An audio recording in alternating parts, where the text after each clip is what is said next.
Ako'y ingatan mo. Ingatan ang iyong lingkod. Ang hangad ko ay maligtas. Kaya't sa'yo'y dumudulo. Kay aking Panginoon, ang wika ko sa aking Diyos. Kabutihang tinanggap ko ay ikaw ang nagkaloob. Mga lingkod ng Panginoon ay dakila, mararangal, di gaya na ng sarili. From the fires of hell, and lead all souls to heaven. Amen.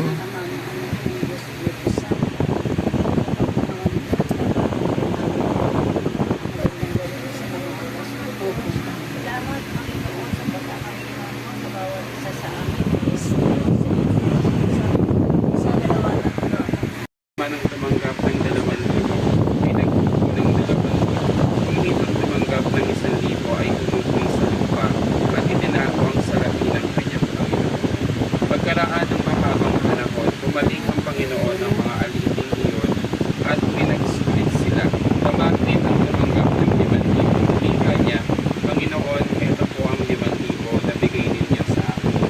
Ito pa po ang 5,000 na tinutupo ko. Sinabi sa kanya ng Panginoon, magaling, tapat at mabuting alipin. Yamang naging tapat ka sa kaunting halaga, pamamahalain kita sa malaking halaga.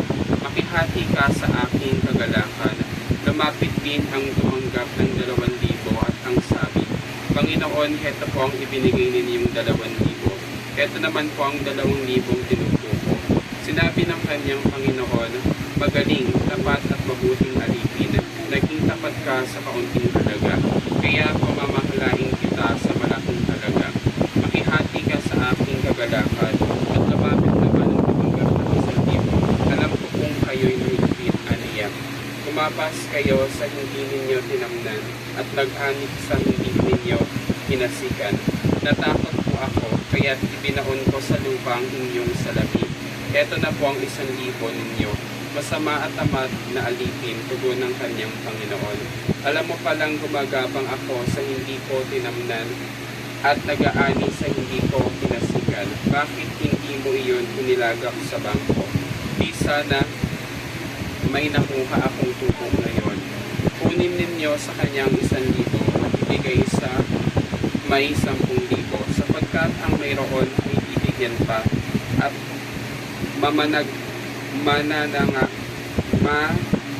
manananggana, ngunit ang wala, kahit ang kakaunting nasa kanya, ay kukunin pa. Itapon ninyo sa kadiliman, sa labas ng aliping walang kabuluhan. Dooy tatangis siya at mangangalit ang kanyang ngipin. Mabuting balita ng ating Panginoon. Pinupuri ka namin, Panginoong Jesucristo. Pinagkakatiwala ng Diyos, yung natin, yung trabaho natin, yung tungkulin natin, pinagkatiwala yan ng Diyos. Amen. Kaya dapat natin mahalin. Tayo na lang, pag na-appreciate natin yung Ebanghelyo ngayon, sa buhay natin bilang lingkod. Salamat, hindi niya tayo ginawang mga artista. Kasi baka, alam naman natin, di ba, ang buhay ng artista. Hindi niya tayo nilagay sa politika. Kasi mahirap din, di ba? Pero nilagay niya tayo sa maganda. Ang employer natin ay ang Panginoon. Amen.